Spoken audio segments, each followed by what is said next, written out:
আগেরকার দিনে বৌমারা ভয় পেত বিয়ের পরে, যে আমার বিয়ের পরে আমার শাশুড়ি কেমন হবে, আমার শাশুড়ির সাথে আমি সংসার করতে পারবো কিনা, আমি ভালোভাবে থাকতে পারবো কিনা, সারা জীবন তাদের সাথে মিলেমিশে থাকতে পারবো কিনা, আমার শাশুড়ি আমার পরে অত্যাচার করবে কিনা। হ্যাঁ, এইসব নিয়ে ভয় পেত, এইসব নিয়ে ভাবতো।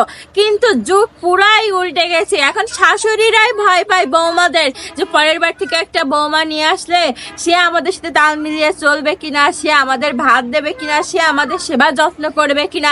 এই ভয়টা এখন শাশুড়ি মাদের ভিতরে চলে এসেছে। যুগ পুরাই উল্টে গেছে।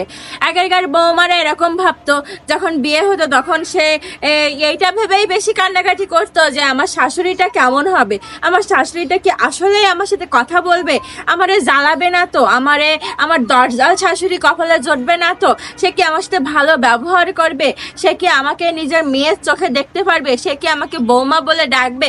এরকম কৌতূহল, এরকম ভয় প্রায় মেয়েরাই পেত। শুনেছি আগেরকার যারা আছে মুরব্বীরা, তারা বলতো যে অনেক ভয় পেত। আর আগেরকার শাশুড়িরাও নাকি অনেক খারাপ ছিল। হ্যাঁ, আর আগেরকার ছেলেরাও বাবা মার কথা শুনতো, যে কাজ থেকে বা চাকরি থেকে এসে যদি বাবা মা বলে এই খোকা তোর বউ আজকে এই করেছে, সাথে সাথে এসে তার বউকে মারধর করতো, রাগারাগি করতো, গালাগালি দিত। হ্যাঁ, তারপরে বাপের বাড়ি যে দিয়ে আসতো যে না তোমার সাথে আমি সংসার করবো না, তুমি আমার বাবা মার কথা শোনো না, তুমি আমার বাবা মা ঠিক মতো সেবা যত্ন করো না, তোমার এই ঘরে কোনো জায়গা নেই, তুমি চলে যাও। হ্যাঁ, মানে নিজে থেকে এগোয় দিয়ে আসতো বাপের বাড়ি যে তুমি চলে যাও, মারধর করতো। অনেক শাশুড়িরা এমনও ছিল যে মিথ্যা কথা বলে ছেলের সাথে মিথ্যা অভিযোগে নিজের বৌমাকে মার খাওয়াতো। কারণ তাদের ভালো লাগতো যে আমরা যদি কিছু বলি আমার ছেলে তো আমার কথা শুনে আমার বৌমাকে মারধর করবে, হ্যাঁ ওর বউকে মারবে, ও বউ বাপের বাড়ি দিয়ে আসবে। এইটা শাশুড়ি মাদের ভালো লাগতো, কেন লাগতো জানি না।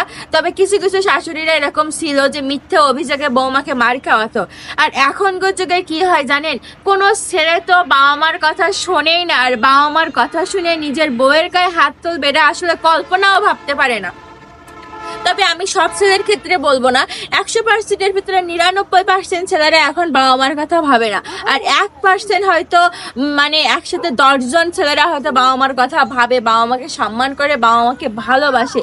কিন্তু সম্মান করে ভালোবাসে বলে যে বাবা মার কথা শুনে বউয়ের গায়ে হাত তুলবে এরকমটা না। অবশ্যই তাই সে হয়তো রাগারাগি করে, সাময়িকের জন্য বুঝায় যে বাবা মার সাথে এমন করবা না। কিন্তু ম্যাক্সিমাম ছেলেরাই এখন দেখি যে বাবা মার কথা তো শোনেই না।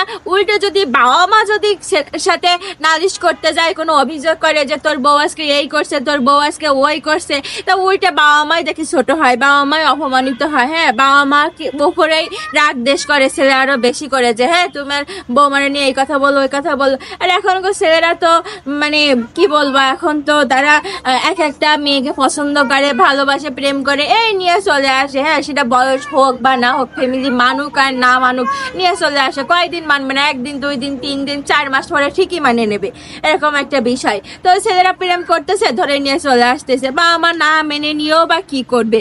আর সেই সব মেয়েদের যদি বাবা মা কিছু বলে, তা উল্টে বাবা মার পরেই আরো বেশি করে ইফেক্ট পড়ে যে আমার বউরা এই কথা বলার সাহস তোমার কে দিয়েছে, তোমরা কেন এই কথা বলো। কারণ এখনকার ছেলেদের ভিতরে একটা ভয় আসে যে প্রেম করে ভালোবেসে একটা মেয়েকে আমি উঠায় আনছি, সেই মেয়েকে আমি কোথায় ফেলে দেবো, বা আমার বাবা মা আমরা কিছু বলে সেই মেয়েটা কোথায় যাবে। কিন্তু আগেরকার দিনে ছেলেদের ভিতরে এই ভয়টা ছিল না, বাবা মা যা বলতো বাবা মার কথা শুনে বউরা ধরে মার। আর এখনকার মেয়েরা তো মডার্ন। হ্যাঁ, যদি শ্বশুর শাশুড়ি কিছু বলে একবারে মুখ গোমরা করেই চলে যায়, বাপের বাড়ি চলে যায়, যেদিকে মন চায় সেদিকে চলে যায়। তো যাই হোক, এখন আগেরকার বৌমাদের সাথে এখনকার বৌমাদের শাশুড়িদের তুলনা করলে হবে না। যুগ বদলাই গেছে, যে যুগে যেভাবে চলছে সেভাবেই আমাদেরকে মানিয়ে নিয়ে চলতে হবে। বৌমাদের প্লাস শাশুড়িদেরও যুগের সাথে তাল মিলিয়েই চলতে হবে। বৌমা যদি মডার্ন হয়, শাশুড়িদের মন মানসিকতা এরকম মডার্ন করতে হবে যে না এখনকার যুগটা এরকম, তো আমার বৌমা এরকমটাই করবে, এটাই স্বাভাবিক। যুগের সাথে তাল মিলিয়ে চলতে পারলে আসলে সংসার সুখে শান্তিতে ভরে উঠবে এবং ভালো থাকবে। তো আজকের ভিডিওটা এই পর্যন্তই। সবাই ভালো থাকবেন, সুস্থ থাকবেন, টাটা।